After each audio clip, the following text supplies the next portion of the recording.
It's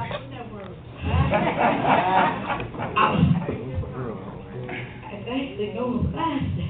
But I'm just going to get up here and say what God said, get out. Amen. Amen. I ain't got time. God don't talk all day. Period. Say we got to stand, keep it moving. Sometimes we try to add stuff. Come on. It's like, now, you know, you said you were spending 20 minutes ago and you're still going. Go ahead, Jay. Can we be honest? It's not church as usual. You see the sign before you walk in the door. I'm not up here to criticize. I'm not up here to pity pat you. I'm going to get what God gave me and keep it moving. Amen. Amen. Amen.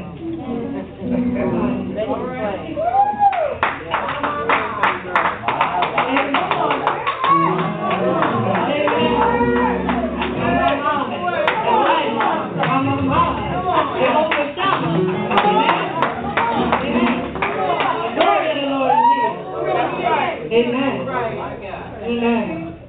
Yes. Going to the 5th verse, and it talks about a false witness shall not be unpunished, and he that speaketh lies shall not escape.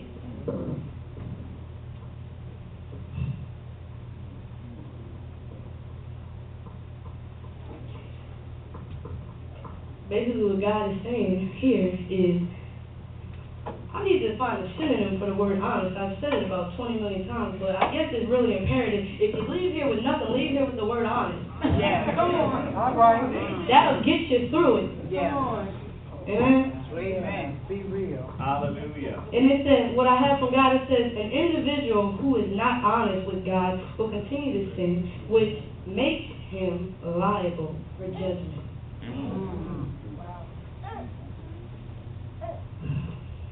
It makes him liable for judgment, because how many of you know the wages of sin is death? I didn't say it.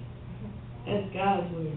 The wages of sin is death, and not talking about a physical death, but a spiritual death, meaning your man, the inward man that's connected to God, the very man who you were before you became flesh.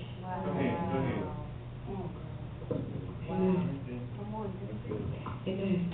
So you won't be able to get set free from bondage because you're not being honest and you're holding on. So now, when you was like this, just walking, and now you getting like this and this and this and this, and before you all down looking like a turtle and everything, or a hermit crab, whichever you prefer, and that's not God's design for us. Amen? He calls us to walk in the liberty that sets us free. Amen? There's freedom in Christ. Did y'all know? Amen. I'm in the right place. There ain't no scriptures. Amen. So, if God wants, what God wants you to know is that the reason why He's giving you this message, because He wants you all to be honest with Him. He wants you, no matter what state you're in, no matter the biggest sin you did, and trust me, there's no greater sin than, they're all the same if you didn't know, so you can tell a lie and fornicate and it's the same. Amen? So God is telling you this because He just, I don't know if, well, in the book of Isaiah, in the 1st chapter, at the 18th verse, it talks about, Jesus says, "Come now, let us reason together." And when I looked at the scripture, I looked before from the 1st to the 17th verse, and it was just talking. God was just talking about how displeased He was with the children of Israel and how they were doing all these things. But God said, "But wait, I'm not going to just tell you what you're doing wrong and not give you a way of an escape. So come now and let us reason together." Come now. Now, God said, now is the time to come. Not tomorrow, because tomorrow isn't promised. Let tomorrow take off for itself. We're right now. Amen. Come on. No time to be playing around. It comes now. Come now. And I don't know about you, but it's the very creator of this universe, the creator that causes the sun to rise, that puts the stars in the sky so strategically. That very God wants you to come to Him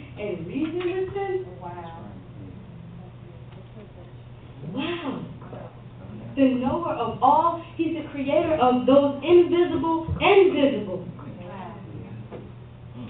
Amen? So people of God, come now. Come now. Start being honest, and just you can even start being honest with God. When later when we do the prayer, just be honest. Be honest. And the thing about it is that I love God because He's so amazing. He don't tell us, He knows everything, and He won't tell us something that we can't do if He knows we can do it.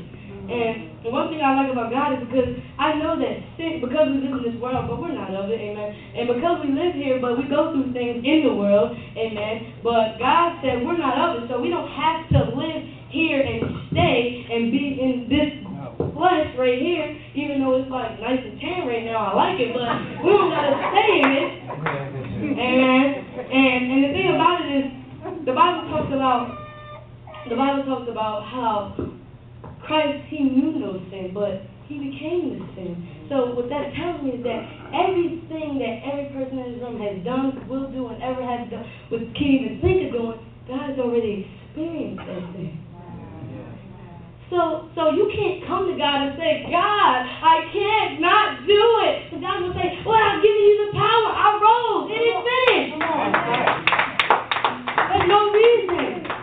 Because He's saying, listen, I know what you're going through. I've been there. I took on that sin when I was on the cross. I endured the whole way to the cross, carrying my cross and bearing my cross. I endured for you so that you can come down and let us reason together. Amen. Amen. And the pastor preached on last week talking about it is finished. How Christ, how He hung His head and said it is finished. And how that gave us no excuses. That's it. There can be no excuses made because it is finished. The beginning and the end, it is finished. That's it. Before we were created, before we were a thought on our mom's or dad's mind, it was just finished. We couldn't even just stop it from being finished. It just was. So embrace the gift. It's finished. Come on. Amen. Amen. Amen. And I know I talked about it a little bit already, but God is saying that you guys gotta humble yourself. And yeah, it's hard sometimes, like the woman God earlier was talking about, people tell us how awesome we are, and then the thing is, when we begin to believe it, then we begin to put ourselves above God. And He will smite you. Pat. I don't want to be smited. Thank Lord. I don't want to be smited. So we got to humble ourselves. And the thing about it is that you can be on your knees praying and heart still not be humble. You can be here and your heart is here. Come on. Hello. Say that again. Amen. And because I've been there, I've been on the, and it looked as simple like this. I was on my knees praying, and I was praying for myself, and God was like, well, what about my other children? And I said, wow, God, I'm sorry.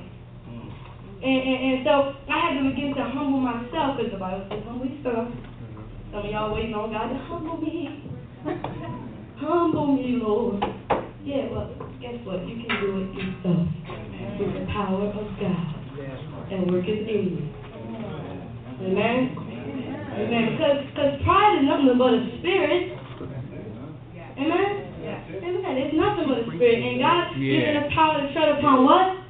Amen. And so if we can tread upon the natural and things, we can definitely tread upon the spiritual. Amen? Amen. So and I love God. I love God. Oh God, this is so awesome. Amen. Privilege. And one thing that I know 2 weeks back, or 2 or 3 weeks back, Minister Grant preached about the power being in the tongue, and what God was showing me is that in being honest with Him, it's okay to profess it out of your mouth, because what it does is it allows things to shake. Because when things are kept on the inside, like we talked about earlier, it can be twiddled and twaddled by the enemy. He can shake a little here, shake a little there. But when it gets out into the atmosphere, God can just catch that thing. He can just catch it. Before, look, the enemy's over here. The enemy can't even come near him because he's Jesus. So he ain't even got to fight. fight. Jesus don't even have to fight for that very thing that's on you. He don't have to fight for it. He can just